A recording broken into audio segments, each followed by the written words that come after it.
Sound methods. From the 5 foregoing right principles, when they are truly apprehended and practiced, will issue sound methods. Right principles are manifested in harmonious action, and method is to life what law is to the universe. Everywhere in the universe there is the harmonious adjustment of parts, and it is this symmetry and harmony that reveals a cosmos, as distinguished from chaos. So in human life, the difference between a true life and a false life, between one purposeful and effective and one purposeless and weak, is one of method. The false life is an incoherent jumble of thoughts, passions, and actions. The true life is an orderly adjustment of all its parts. It is all the difference between a mass of lumber and a smoothly working, efficient machine. A piece of machinery in perfect working order is not only useful, but an admirable and attractive thing. But when its parts are all out of gear and refuse to be readjusted, its usefulness and attractiveness are gone, and it is thrown on the scrap heap. Likewise, a life perfectly adjusted in all its parts, so as to achieve the highest point of efficiency, is not only a powerful life, but an excellent and beautiful thing, whereas a life confused, inconsistent, discordant, is a deplorable exhibition of wasted energy. If a life is to be truly lived, method must enter into and regulate every detail of it, as it enters and regulates every detail of the wondrous universe of which we form a part. One of the most distinguishing differences between a wise man and a foolish man is that the wise man pays careful attention to the smallest things, while the foolish man slurs over them or neglects them altogether. Wisdom consists in maintaining things on their right relations, in keeping all things, the smallest as well as the greatest, in their proper places and times. To violate order is to produce confusion and discord, and unhappiness is but another name for discord.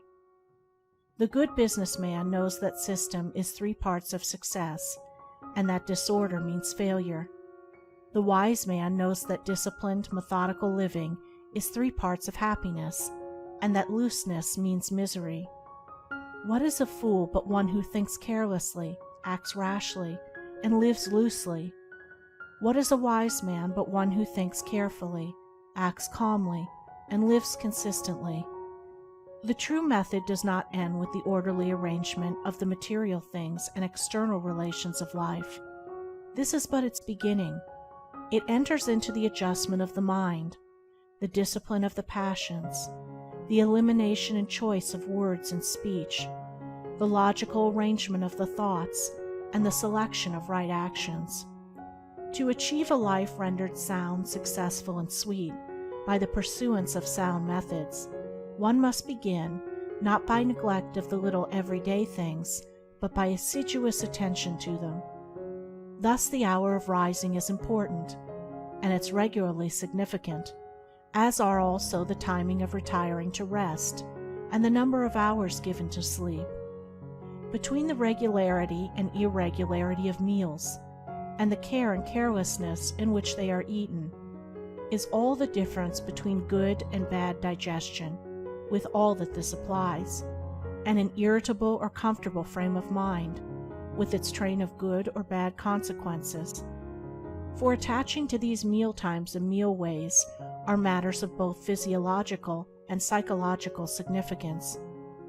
The due division of hours for business and for play, not confusing the two. The orderly fitting in of all the details of one's business, times for solitude, for silent thought and for effective action, for eating and for abstinence. All these things must have their lawful place in the life of whose daily round is to proceed with the minimum degree of friction, who is to get the most usefulness, influence, and joy out of life. But all this is but the beginning of that comprehensive method which embraces the whole life and being. When this smooth order and logical consistency is extended to the words and actions, to the thoughts and desires, then wisdom emerges from folly, and out of weakness comes power sublime. When a man so orders his mind as to produce a beautiful working harmony between all its parts, then he reaches the highest wisdom, the highest efficiency, the highest happiness. But this is the end, and he who would reach the end must begin at the beginning. He must systematize and render logical and smooth the smallest details of his life, proceeding step by step toward the finished accomplishment. But each step will yield its own particular measure of strength and gladness. To sum it up, method produces that smoothness which goes with strength and efficiency. Discipline is method applied to the mind. It produces that calmness which goes with power and happiness. Method is working by rule. Discipline is living by rule. But working and living are not separate. They are but two aspects of character, of life. Therefore, be orderly in work, be accurate in speech, be logical in thought. Between these and slovenliness, inaccuracy and confusion, is the difference between success and failure, music and discord, happiness and misery. The adoption of sound methods of working, acting, thinking, in a word, of living, is the surest and safest foundation for sound health, sound success, sound peace of mind.